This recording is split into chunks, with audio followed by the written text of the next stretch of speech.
Hello students, मैं विवेक वानखेड़े और हम यहाँ पे पढ़ रहे हैं statistics for economics class 11th का। ये हमारी 10th वीडियो है जिसमें हम कलेक्शन ऑफ डेटा इस चैप्टर को देख रहे हैं। प्राइमरी डेटा कलेक्शन कंप्लीट हो गया है और अब ये सेकेंडरी डेटा कलेक्शन के बारे में। आपको सेकेंडरी डेटा कलेक्शन के बारे में मैंने एक बेसिक जो इंट्रोडक्टरी वीडियो था उसमें बताया है कि secondary data is data which is collected by the third party. मतलब जो इन्वेस्टिगेटर है वो खुद डेटा कलेक्ट नहीं कर रहा, वो खुद डेटा कलेक्ट नहीं करवा रहा, वो ऑलरेडी किसी और ने डेटा कलेक्ट किया था उसकी किसी रिक्वायरमेंट पे, और जो डेटा उन्होंने कलेक्ट किया है उसको अब आप यूज कर रहे हैं अपनी किसी रिक्वायरमेंट के लिए। तो ये जो सेकेंडरी डेटा है बेसिकली इसको आपने किसी ऑलरेडी ऐसे सोर्स से जो कि या तो पब्लिश्ड होगा या तो अनपब्लिश्ड होगा, मतलब या तो उसको कहीं पे पब्लिश किया गया है या तो उसको पब्लिश नहीं किया गया है, लेकिन उन्होंने अपने अपने रिक्वायरमेंट के लिए वो डेटा कलेक्ट किया है। काफी सारे लोग अब आप पूछेंगे कि सर यदि उन्होंने कलेक्ट किया था तो उन्होंने पब्लिश क्यों नहीं किया। तो बेटा ऐसा है कि पब्लिश करना या नहीं करना ये डिपेंड करता है उस डेटा की यूटिलिटी पे। हर एक डेटा जो कलेक्ट किया है उसको पब्लिश थोड़ी किया जाएगा। हो सकता है कि वो डेटा पब्लिश करने के लिए काम का ना हो, लेकिन उनकी इंटरनल रिक्वायरमेंट का हो सकता है कोई प्राइवेट बिजनेस हो सकता है कि वो जनरल डेटा हो जो उन्होंने कलेक्ट किया था उसमें से कुछ डेटा उन्होंने पब्लिश किया बाकी का नहीं किया। तो अलग अलग रीजंस हो सकते हैं पब्लिश ना करने के। ओके, बट देन और डेटा तो डेली बेसिस पे कलेक्ट किया जाता है कई सारे ऑफिसेस और डिपार्टमेंट में, लेकिन सारा पब्लिश तो नहीं कर सकते। ओके, सो ये दो टाइप्स होते हैं, पब्लिश्ड और अनपब्लिश्ड। अभी हम पहले स्टार्ट करते हैं पब्लिश्ड सोर्सेज से। तो सेकेंडरी डेटा वही रहेगा जो किसी और ने कलेक्ट किया है, थर्ड पार्टी ने कलेक्ट किया है, और उसको हम दोनों कैटेगरीज में देखेंगे। पहले अनपब्लिश्ड सोर्सेज, तो देखते हैं कि कौन से अनपब्लिश्ड सोर्सेज। अनपब्लिश्ड सोर्सेज में पहला government publication. Government publications are the most reliable publications. Usually the data collected by the government is the most reliable data. Second, कि ये सेंट्रल गवर्नमेंट और स्टेट गवर्नमेंट अलग अलग डेटा को collect करते हैं। तो सेंट्रल गवर्नमेंट की अपनी रिक्वायरमेंट्स हैं, उनके अपने रिसर्च हैं, स्टेट गवर्नमेंट के अपने रिसर्च। सो जैसा कि आपको पता है हमारे यहाँ पे फेडरल सिस्टम है, सो हर किसी की अपनी अपनी रिस्पॉन्सिबिलिटीज है।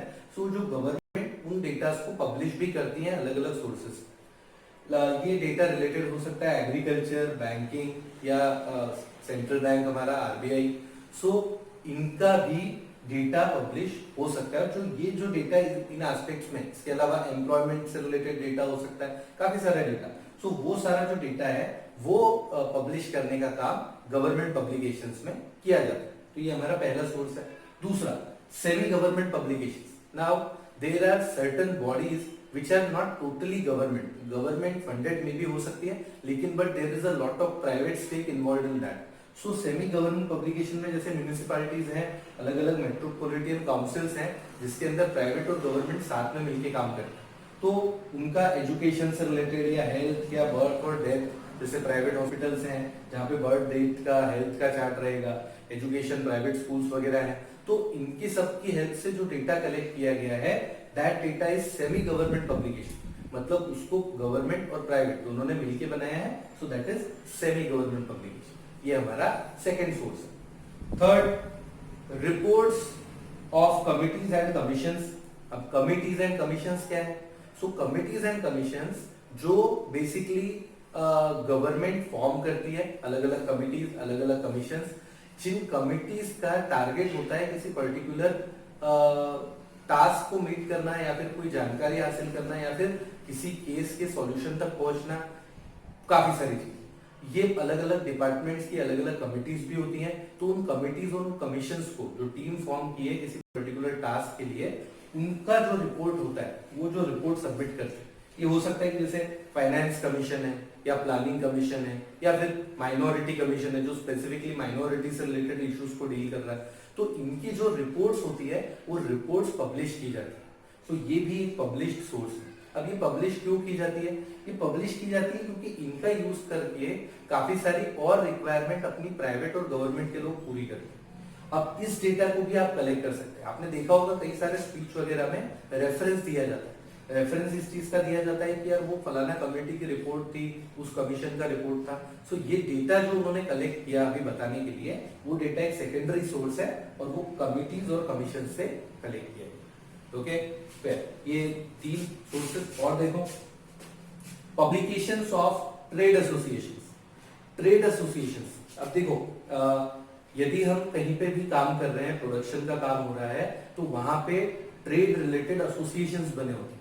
इन एसोसिएशंस का काम होता है कि वो किसी के साथ भी कुछ गलत ना होने दे, उनके एसोसिएशन से रिलेटेड जो लोग, तो वो जो ट्रेड एसोसिएशंस है ना, वो भी अपनी रिपोर्ट्स पब्लिश करते हैं, या वो अपना खुद का से कोई मैगजीन हो सकता है, पॉम्पलेट हो सकता है, कोई छोटी बुकलेट हो सकती है, या फिर जैसे कि शुगर मिल एसोसिएशन, उनकी बुकलेट एक पर्टिकुलर पीरियड ऑफ टाइम के बाद रेगुलरली आती है कि शुगर मिल्स का आउटपुट वगैरह या उनसे रिलेटेड जो भी प्रॉब्लम्स है उनको वहां पे पब्लिश किया जाता है, और उससे रिलेटेड ही रिसर्च का डेटा वहां पे डाला जाता है। So publications of trade association. Okay, then publications of research institute.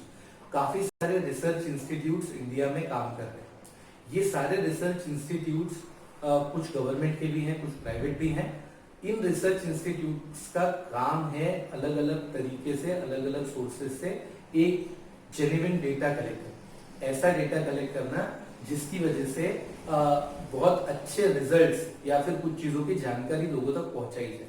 तो उसमें जैसे ISI, इंडियन स्टैटिस्टिकल इंस्टीट्यूट, ये, उसके अलावा national council of applied economic research, तो ये इकोनॉमिक्स से रिलेटेड या इकोनॉमी से रिलेटेड डेटा कलेक्ट करेगा।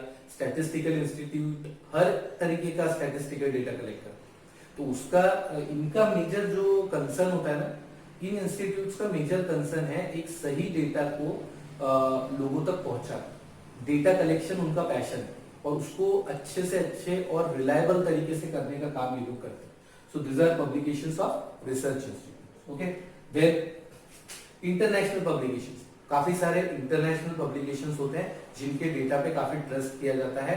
For example international monetary fund IMF, world bank, दुनिया की बैंक, वर्ल्ड ट्रेड ऑर्गेनाइजेशन, दुनिया भर का जो ट्रेड एसोसिएशन है, ट्रेड ऑर्गेनाइजेशन है, जो कि आपस में ट्रेडिंग के रूल्स बनाता है, उनकी publication. And then next is WHO, world health organisation. ये वर्ल्ड से रिलेटेड हेल्थ की डिटेल्स को पब्लिश करता है। अभी आप देख रहे हैं कोरोना चल रहा है, तो काफी सारे वर्ल्ड से रिलेटेड हेल्थ के फैक्ट्स या WHO अपने इंस्ट्रक्शंस जारी कर रहा है, जिनको काफी सारी कंट्रीज बहुत सीरियसली लेती है। सो ये पब्लिकेशंस है जहां से डेटा कलेक्ट किया जा सकता है। Then the next is a very important and a very common source of secondary data is newspaper, magazines and journals. Newspaper, magazines, journals में काफी सारा सेकेंडरी डेटा रेगुलर बेसिस पे पब्लिश होता है।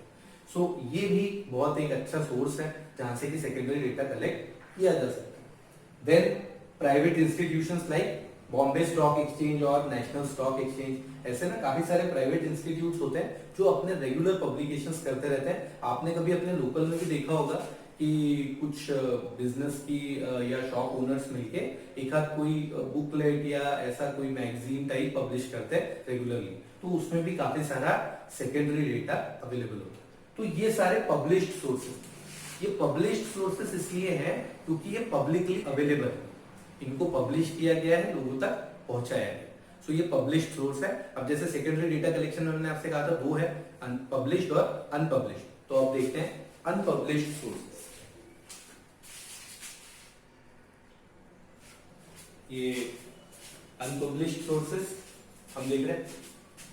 अनपब्लिश्ड सोर्सेस, जैसा कि मैंने आपको पहले बताया कि अनपब्लिश्ड सोर्सेस वो वाले सोर्सेस हैं जो कहीं पे पब्लिश नहीं किए गए, मतलब डेटा कलेक्ट हुआ, उन्होंने अपने यूज के लिए रखा, मे बी यूज किया, और उसके बाद उन्होंने पब्लिश नहीं किया, डेटा अपने पास ही रखा।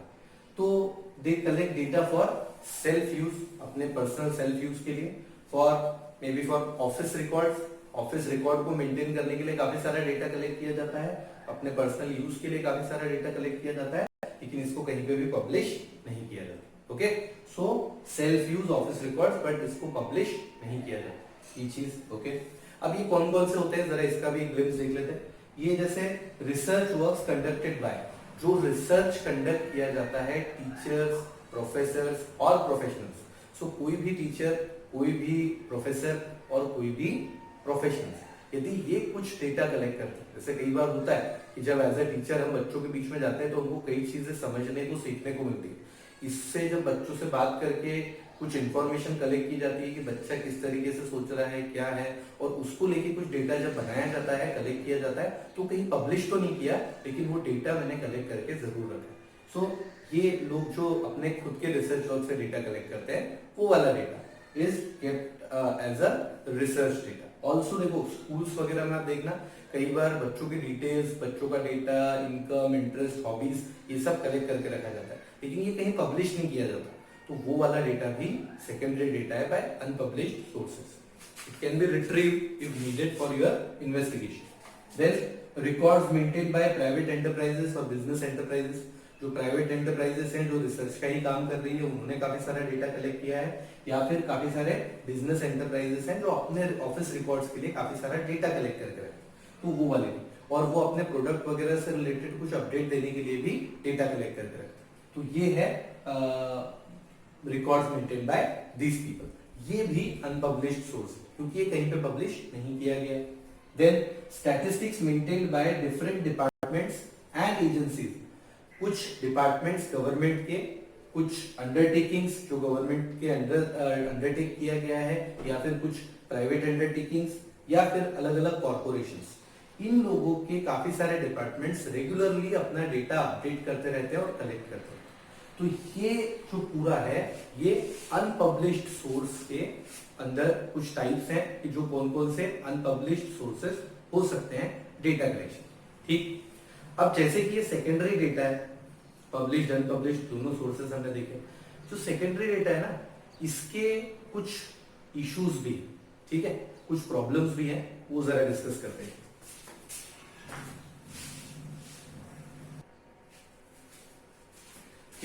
तो ये यहां से स्टार्ट करते हैं। कुंदर नाम के एक अंकल थे, कॉर्नर, उन्होंने बोला था कि other people statistics are full of pitfalls for users. मतलब यदि किसी और ने स्टैटिस्टिक्स कलेक्ट किए हैं तो वो बहुत बड़े पिटफॉल्स साबित हो सकते हैं यूजर्स के लिए। पिटफॉल्स यानी कि जिनसे आपकी स्पीड, वो छोटे छोटे गड्ढे जो होते हैं जिसमें कि आप गिर सकते हैं, आपकी स्पीड कम हो सकती है। सो ऐसा उन्होंने क्यों कहा? ऐसा उन्होंने इसलिए कहा क्योंकि ये तीन चीजें जो बहुत ज्यादा क्वेश्चन की गई, ये तीन चीजें, पहली है इसमें से रिलायबिलिटी। सेकेंडरी डेटा जो कलेक्ट किया गया उसकी रिलायबिलिटी पे एक बहुत बड़ा क्वेश्चन खड़ा होता है, क्योंकि जब आप अपने रिसर्च के लिए किसी और का डेटा लेके आ रहे हैं तो किसी और ने उस वक्त जब भी डेटा कलेक्ट किया होगा वो कितनी ईमानदारी से किया था, वो कितना ऑनेस्ट था अपने काम के लिए, इस चीज का भरोसा दिलाना थोड़ा मुश्किल है। सो रिलायबिलिटी सेकेंडरी डेटा पे it is creating a lot of questions, मतलब there are lot of questions on the reliability of the source. So this is the primary problem. अब देखो इससे क्या प्रॉब्लम जनरेट होती है। When reliability is a issue, जब collected data की reliability एक इशू है तो उसके बेसिस पे जो आप रिसर्च करने वाले हैं और उसका कंक्लूजन निकलेगा तो उस पे रिलाय कैसे करेंगे। मतलब आपने जो रिसर्च किया उस रिसर्च का कंक्लूजन भी गलत हो सकता है, क्योंकि यही तो रिलायबल है नहीं। इसीलिए सोर्स ऑफ इंफॉर्मेशन बहुत इंपॉर्टेंट है। अभी जैसे कि महाभारत में वो एक द्रोणाचार्य जी के वध का जो सीन था, यहाँ पे द्रोणाचार्य को मारा गया था, तो उन्होंने कहा कि भीम ने बोला कि अश्वत्थामा को मैंने मार दिया, लेकिन द्रोणाचार्य को उस पर विश्वास नहीं हुआ, तो वो गए युधिष्ठिर से पूछने। जैसे ही युधिष्ठिर के मुंह से उन्होंने सुन लिया कि अश्वत्थामा मर गया, तो कौन था ये सुनना भी उन्होंने बाकी नहीं समझा, वो तुरंत उन्होंने अपने हथियार रख दिए। रिलायबिलिटी, युधिष्ठिर के स्टेटमेंट की रिलायबिलिटी बहुत ज्यादा है। यदि रिलायबल नहीं है तो फिर आप कितना भी कुछ कंक्लूजन निकालो उस पर लोग ट्रस्ट नहीं करेंगे, इससे आपका रिसर्च खराब होगा और आपका एफर्ट वेस्ट है। तो पहला क्वेश्चन तो रिलायबिलिटी। दूसरा क्वेश्चन है सुटेबिलिटी का। सुटेबिलिटी का क्वेश्चन ऐसे है कि क्या जो डेटा कलेक्ट किया गया है वो आपके रिसर्च के लिए सुटेबल है क्या? मतलब जो आप पता करना चाह रहे हो, क्या उस डेटा के या उस रिसर्च के लिए वो डेटा सुटेबल है? वो किन कंडीशंस में लिया गया था, वो किस टाइम पीरियड में लिया गया था, ये वाला अभी लिया गया है, उस वक्त की कंडीशंस अभी की कंडीशंस बहुत डिफरेंस है। So suitability can be a big issue कि आपको डेटा तो मिल गया लेकिन अब वो डेटा आपके रिसर्च के अकॉर्डिंग सुटेबल नहीं हो रहा, आपके साथ फिट नहीं बैठ रहा। रिलायबिलिटी अलग बात भरोसे की, एक होता है कि मुझे बहुत भरोसा है लेकिन मैं सुटेबल वो मेरे लिए नहीं है, डेटा तो मुझे पूरा भरोसा है कि उसने बहुत ईमानदारी से कलेक्ट किया था, लेकिन वो मेरे रिसर्च के साथ सूट नहीं कर रहा, ठीक है। सो काफी सारे रिलायबल लोग होते हैं, लेकिन आपके साथ दोस्ती सबकी हो जाए ऐसा जरूरी थोड़ी है। So suitability is a different thing, okay? So data may not be suitable to your research. तो ये एक पहला और ये दूसरा मेजर प्रॉब्लम। तीसरा एडिक्वेसी। एडिक्वेसी का मतलब है कि जो डेटा तब कलेक्ट किया गया था क्या वो सफिशिएंट अमाउंट में आपके लिए अवेलेबल है।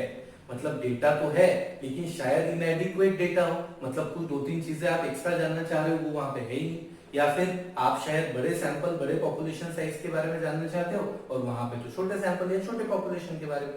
तो ये 3 चीजें आप चाहें तो गूगल पे इसका मीनिंग भी ढूंढ सकते हैं जिससे कि आपको और क्लियर हो जाए, लेकिन ये 3 चीजों का सेकेंडरी डेटा के साथ हमेशा इशू रहा है, प्रॉब्लम है।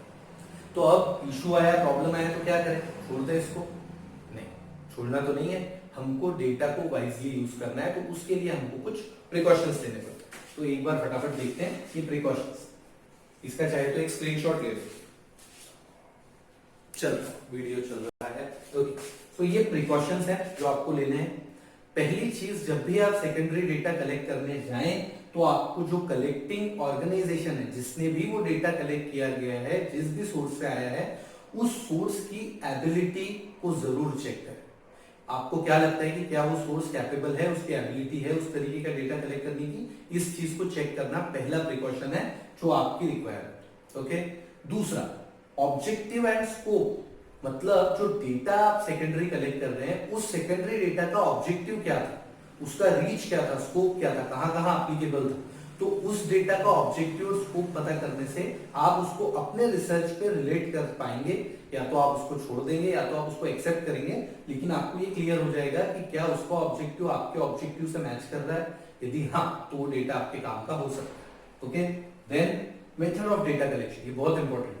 आप अपने इन्वेस्टिगेशन में चाहते हैं कि इंटरव्यू मेथड से पर्सनली कलेक्टेड डेटा, और जिस सेकेंडरी डेटा को आप कलेक्ट करने गए हैं वो इन्यूमरेटर और करस्पॉन्डेंट की हेल्प से क्वेश्चनर फिल करवा के भरा है।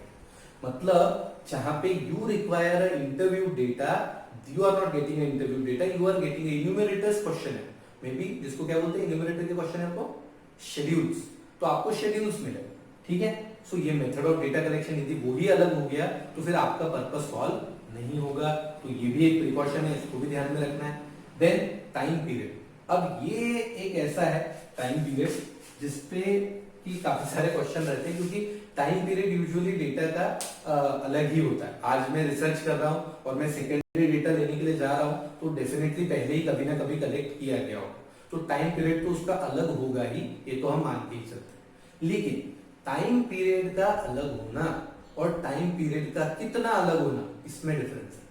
कि ठीक है, टाइम पीरियड है और टाइम पीरियड अलग है, मान गए, लेकिन टाइम पीरियड कितना अलग है, क्या पूरे चेंजेस आ चुके हैं, क्या बहुत ज्यादा चेंजेस आ चुके हैं। यदि बहुत ज्यादा चेंजेस आ चुके हैं तो that data may not be that much useful for your present day research. Okay, तो टाइम पीरियड का इशू है। Then after conditions, what are the conditions? Conditions मतलब किस सिचुएशन में डेटा दिया गया था। मैंने बताया ना पुराने वाले वीडियो में कि बंदूक की गोली सिर पर रख के तो नहीं आपने डेटा कलेक्ट किया। सो उस टाइम पे जो कंडीशंस थी, क्या कोई एपिडेमिक आया था, क्या कोई जैसे भी कोरोना है, कोरोना के टाइम में आप लोगों से बात करेंगे तो उनका फीडबैक अलग रहेगा। वो लोग लाइफ को लेके ज्यादा सेटल आंसर्स देंगे, वो शायद धार्मिक बातें करने लगे, शायद स्वर्ग की बातें करने, क्योंकि अभी उनको लग रहा है कि पता नहीं क्या होने वाला। सो क्या उन कंडीशंस पे डेटा लिया गया है? सो कंडीशंस का पता चलना भी आपके लिए इम्पोर्टेंट, और ये सारी चीजें ना यूजुअली होती है डेटा के साथ, तो आप इनका स्टडी जरूर करें पहले, जिससे कि आपका डेटा इन पैरामीटर्स पे थोड़ा खरा हो जाए। Then last is units used, एक छोटा सा क्वांटिटेटिव पैरामीटर है कि उसके डेटा के कलेक्शन में कौन सी यूनिट्स को यूज किया गया। सो क्या वो यूनिट आपकी यूनिट से मैच हो रही है।